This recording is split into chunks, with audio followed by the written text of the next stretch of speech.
Salut à tous, j'espère que vous allez bien. Alors, si c'est la première fois que tu me découvres, je te demanderai de t'abonner, d'activer la cloche des notifications, de liker, de partager massivement la vidéo. Alors, si cela est fait, je te dis merci pour ton geste. Comme je le dis constamment dans mes partages que Salomon dit qu'il n'y a rien de nouveau. Ce qui a été, c'est ce qui est et c'est ce qui sera encore. Et que le physique est le reflet du non visible. Le Créateur, par son verbe, parle tantôt d'une manière, tantôt d'une autre, et l'on n'y prend point garde. Alors, si tu ne prenais pas garde autrefois, dès à présent, commence à prendre garde par rapport à ce que tes yeux vont voir, tes oreilles vont entendre, tes sens peuvent capter au travers de la nature. Et analyse très bien la situation et retiens ce qui est bon et ce qui est mauvais, bien entendu, et partage-le à tes enfants. Car il y a une formule qui dit que l'homme, la femme, l'enfant, l'être, la créature périt faute de connaissance. Donc, il est primordial pour nous de pouvoir fusionner avec le savoir afin d'avoir une meilleure visibilité des choses. Et encore, nos pères, nos mères, dans les temps d'autrefois, ont toujours eu à appuyer leur dit, pas des métaphores, des énigmes, des paraboles, des dictons, des proverbes. En utilisant les éléments de la faune et de la flore, ils ne peuvent pas faire autrement, car la parole du Créateur le veut ainsi. Alors, je reviens encore vers vous. Ça fait longtemps quand même que je n'ai pas fait de vidéo. Donc, j'ai décidé comme ça parce que j'ai eu en fait une pensée. J'ai eu à apprendre à la Bible pour lire, surtout le livre de ce monsieur, et ça m'a donné en fait, vraiment quelque chose, en fait, ça a réveillé en moi quelque chose. Voilà pourquoi j'ai voulu partager cette chose avec vous. Vous allez comprendre encore une fois de plus.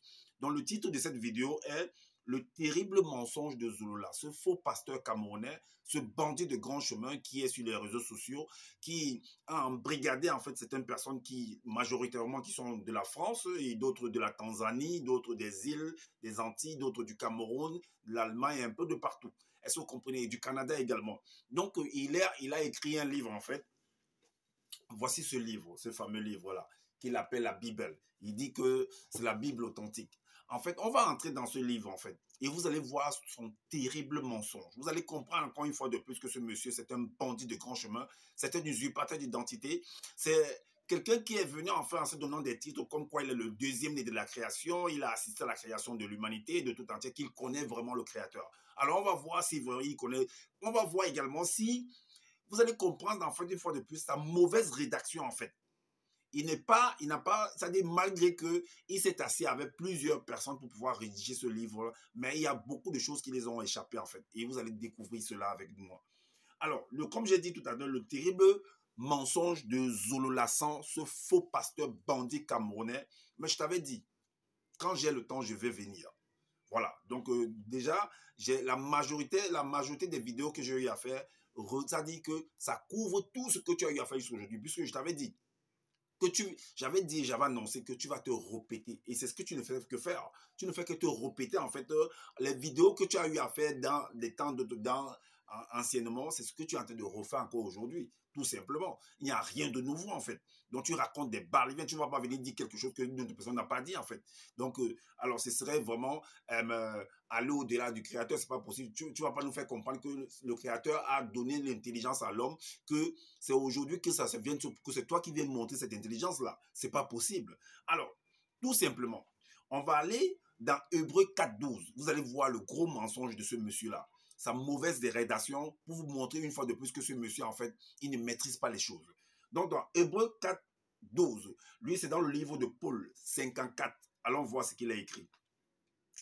Paul de Tarse, que lui l'appelle, et son dans sa langue Douala, parce que c'est un type, il est de Douala, en fait. C'est un Douala. Alors, qu'est-ce qu'il a écrit dans Paul 54 au verset 17? Il écrit quoi? Paul 54 au verset 17. Il écrit que, car, le verbe c'est également la parole, hein? Oui. Donc, car le verbe de Loba, parce que lui, son créateur, son Dieu, il appelle Loba, c'est sa langue Douala. Alors, réside aussi le mystère de la vie, car il dit, car dans le verbe ou dans la parole, parce que le verbe c'est la parole. Alors, donc, car dans le verbe de Loba réside aussi le mystère de la vie. Donc, en gros, dans la parole de Loba, de son Loba, il y a la vie là-dedans. On va donc voir, ok, on est d'accord, dans la parole, il y a la vie. On va donc voir ce que tu as écrit plus tard ou plus en avant. Si réellement, la vie réside dans la parole de ton créateur, comme tu viens de mentionner là. Alors, on va également dans l'évangile caché de Koudoumanet. Donc, c'est toujours dans son livre. Hein. Koukoudou-Mané, c'est son Jésus, c'est son Jésus en fait. Il dit que le véritable nom de Jésus qui est dans la Bible classique, qu'il s'appelle Koukoudou-Mané. Ça, c'est dans sa langue douala. Alors, qu'est-ce qu'il a écrit? Dans le chapitre 31, au verset 73, qu'est-ce qu'il écrit? Chapitre 31, verset 73. Verset 73. Il écrit quoi? Il dit, c'est l'esprit. Parce que lui, il appelle l'esprit Mundi. Dans sa langue douala. Oui, c'est ça. Quand tu traduis en français, c'est l'esprit. Il dit que c'est l'esprit qui vivifie. L'esprit qui vivifie. C'est-à-dire qu'en d'autres termes, l'esprit, c'est l'esprit qui donne la vie. Ok. L'homme livré à lui-même ne peut rien faire. Les paroles que je vous ai dites sont esprit et vie. Donc les paroles sont esprit et vie. Donc de sa parole et dans sa parole, la parole qui sort de sa bouche, il y a l'esprit et la vie dedans. Donc il y a la vie dedans en gros. Est-ce qu'on est d'accord? Ok. Maintenant on va dans Genèse. Où est-ce que le mensonge va se trouver en fait? Où vous allez voir le mensonge. Alors dans Genèse 1, dans son même livre, hein, c'est son livre que je suis en train de lire. Hein, voilà son livre. J'ai son livre. C'est dans son livre que je suis en train de lire. Alors, dans Genèse chapitre 1, au verset 1, voici ce qu'il va écrire. Et vous allez voir où il s'est contredit en fait, où il a tout faussé en fait.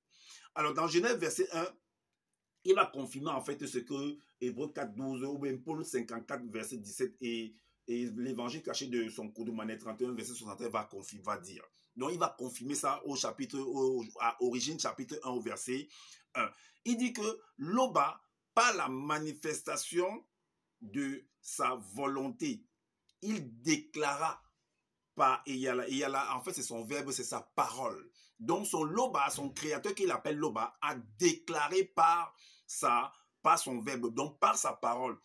Il créa au commencement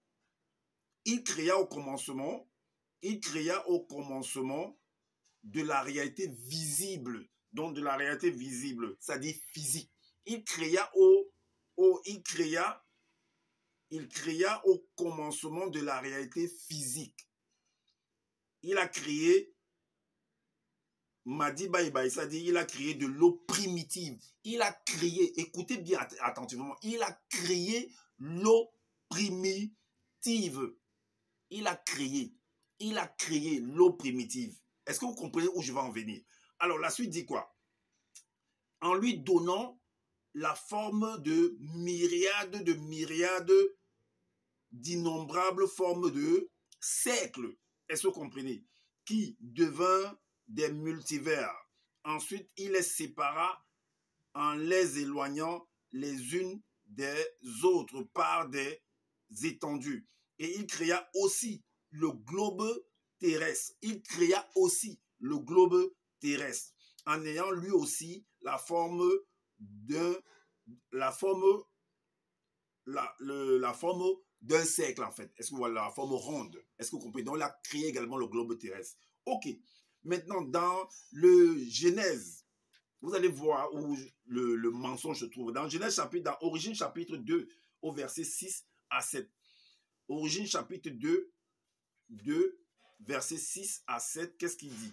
Il dit ici que, à partir du verset 6, 7, il dit que ainsi, le verbe, il confirme, hein, ainsi le verbe de Loba se matérialisa.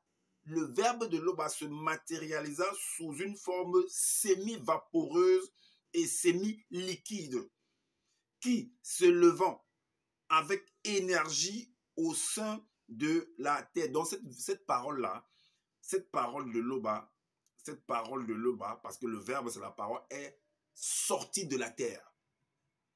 La parole est sortie, donc la terre a projeté en fait hors de son sein la parole.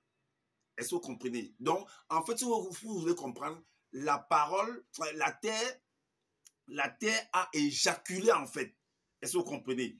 C'est ce que ça veut dire. Parce qu'il dit ainsi, le verbe de Loba se matérialisa sous une forme semi-vaporeuse et semi-liquide qui se levant avec énergie du sein de la terre. Donc la terre a projeté, a envoyé Est-ce que vous comprenez? A éjaculé en fait. Est-ce que vous comprenez? Et abreuva toute l'étendue du sol. C'était de l'eau en fait. C'était de l'eau. Donc la terre a éjaculé en fait. C'était de l'eau. Alors, cette eau, on va voir, est-ce qu'il y avait la vie à l'intérieur? Puisque la parole, lui-même a confirmé que la parole a la vie. La suite dit quoi? Dans Origine chapitre 1 au verset 11, qu'est-ce qu'il dit? Origine chapitre 1 au verset 11, il dit, chapitre 1 au verset 11, il dit, Loba par la manifestation de sa volonté ordonna et sa parole vivifiante, sa parole de vie, sa parole avait la vie, donc une parole vivifiante, entra dans le sein de la terre.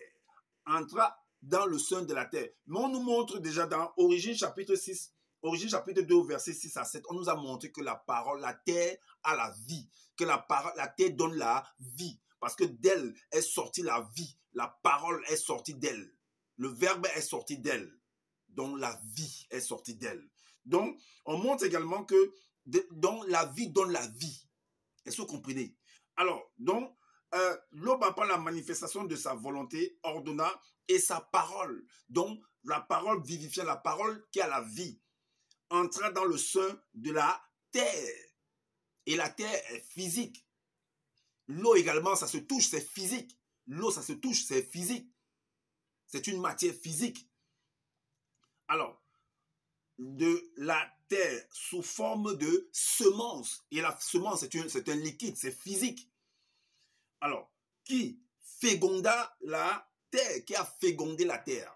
Donc, si la parole de Dieu a fécondé la terre, donc la terre va également, à son tour, féconder d'autres choses, produire des choses. Est-ce que vous comprenez?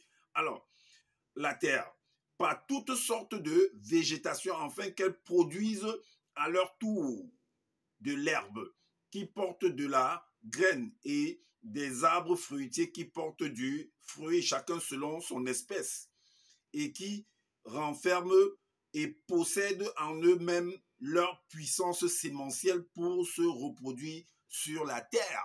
Donc c'est pour ça qu'il dit que si la parole de Loba, de son Loba, a la vie et est entrée sous forme de semence dans le sein de la terre, et la terre également va produire, va donner la capacité à chaque... Donc, vu que ça entre dans la terre est une création.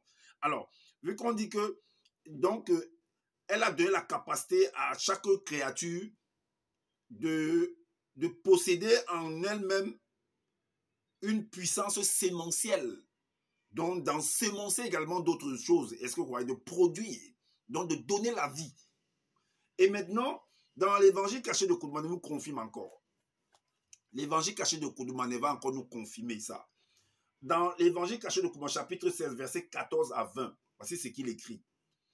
Vers chapitre 16, versets 14 à 20, voici ce qu'il écrit. Il dit, plus tard, il se transforma en parlant de son Jockey-Sabet, de son Jésus, selon qui porte le nom de Jésus dans les Bibles classiques, mais dans son livre, il s'appelle Jockey-Sabet. Alors, plus tard, il se transforma en une petite cellule liquide, entre parenthèses, semence, tout en étant conscient, et il entra dans un temple, donc dans un corps physique, bien que la semence est également physique.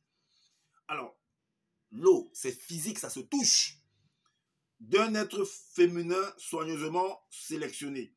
En tant que semence, il nagea jusqu'aux trompes de femme. Là, on vous montre comment la création se fait. Quand la semence de l'homme va rejoindre en fait la semence de la femme. Et cela produit quelque chose. Et en tant que semence, il nagea jusqu'aux trompes de Fallope, où il rencontra l'ovocyte dans l'ovule. Et plus tard, il fusionna pour prendre la forme d'un œuf. Quelques heures après, il commença à se diviser afin de former un nouvel être. Par la suite, il sentit et vit son cœur d'homme se former et ses yeux et ses membres apparaître. Dans la suite, il se mit à bouger en cherchant la meilleure position. Ainsi, le moment arriva où il vit le jour dans le visible. Tout ça, c'est physique.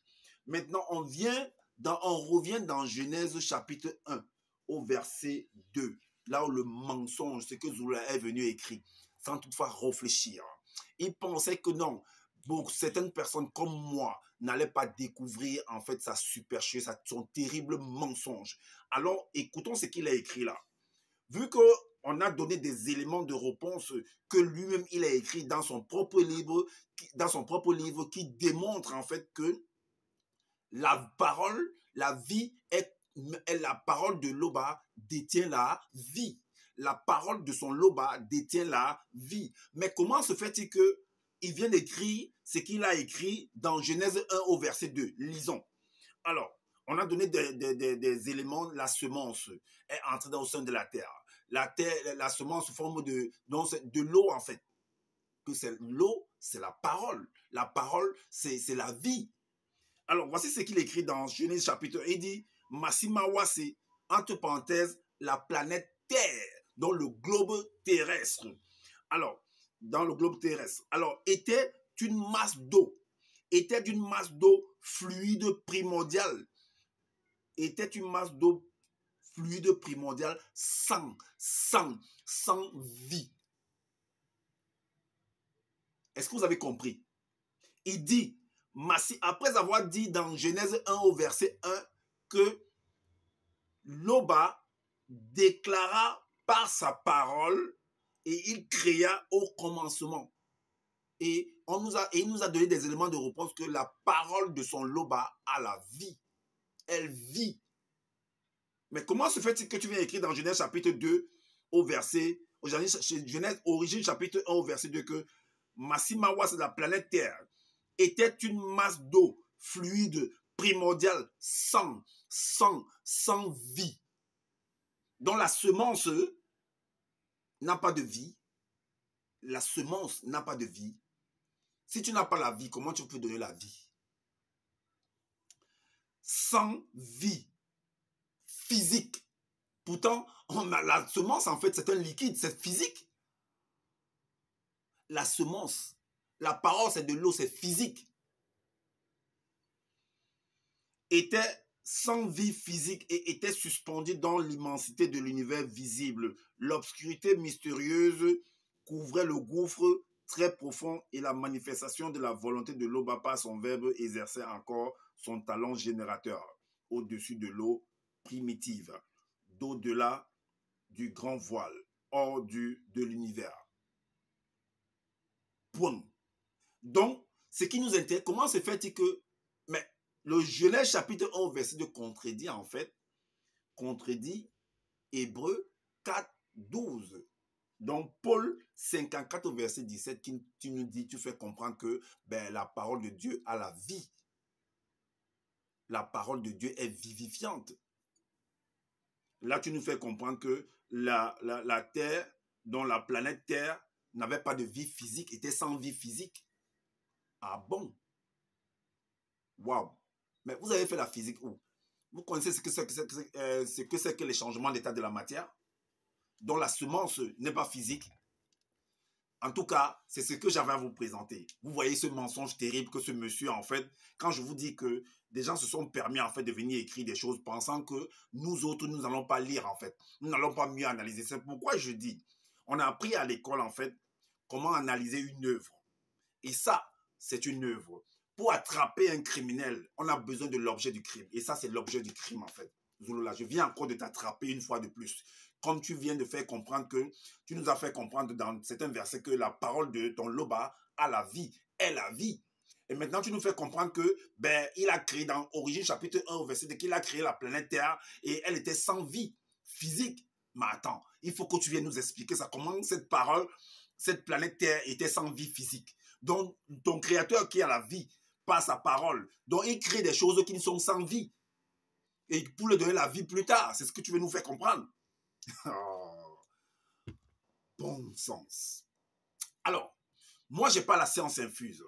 Si vous trouvez que ce que je viens de dire n'a pas de sens, ce que je raconte des balivernes, faites des vidéos pour m'éclairer, pour éclairer les uns et les autres également. Moi, je ne suis qu'un analyse, j'analyse les choses que d'autres sont, ceux qui sont venus écrire, qui se disent qu'ils sont des grands enseignants, qui sont le seul enseignant, parce que c'est ce qu'il vient nous raconter sur la toile, qu'il est le seul enseignant dans ce globe visible. C'est du n'importe quoi.